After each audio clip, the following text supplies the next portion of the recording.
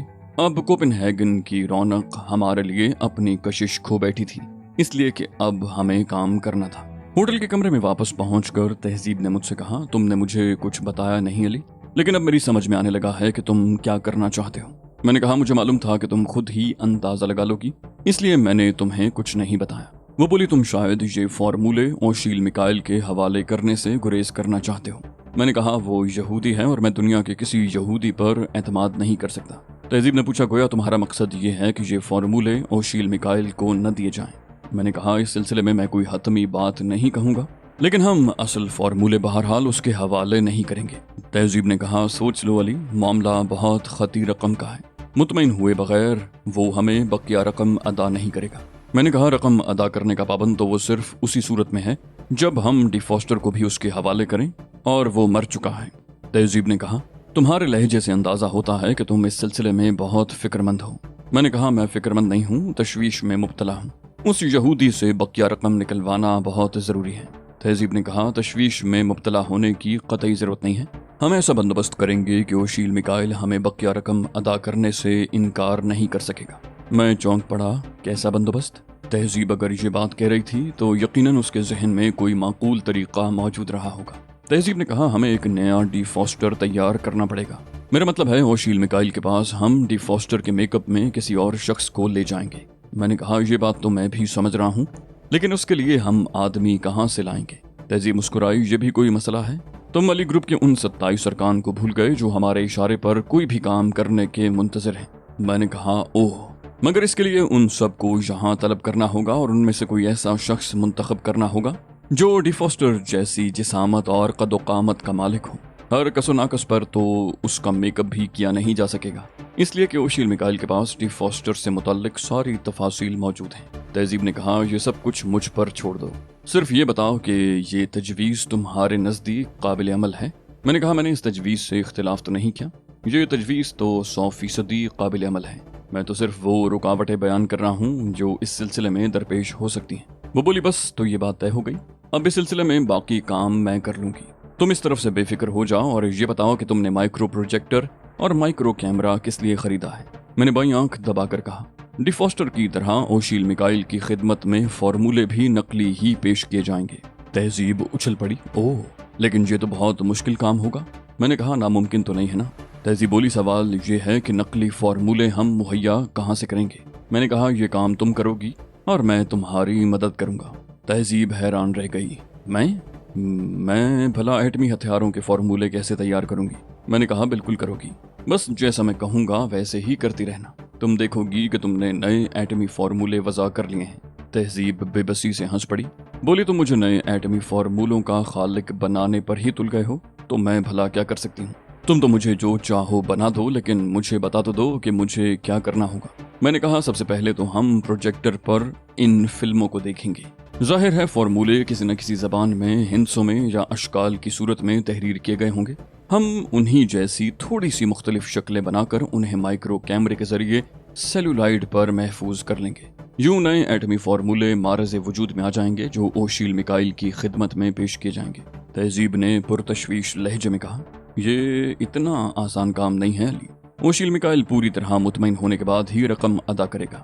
میں نے کہا، مجھے تو اس بات پر بھی شبہ ہے کہ وہ رقم ادا کرے گا، تاہم اس بات کو مفروضہ بناتے ہوئے میں تم سے سوال کرتا ہوں کہ اسے فارمولوں کے نقلی ہونے کا علم کیسے ہوگا؟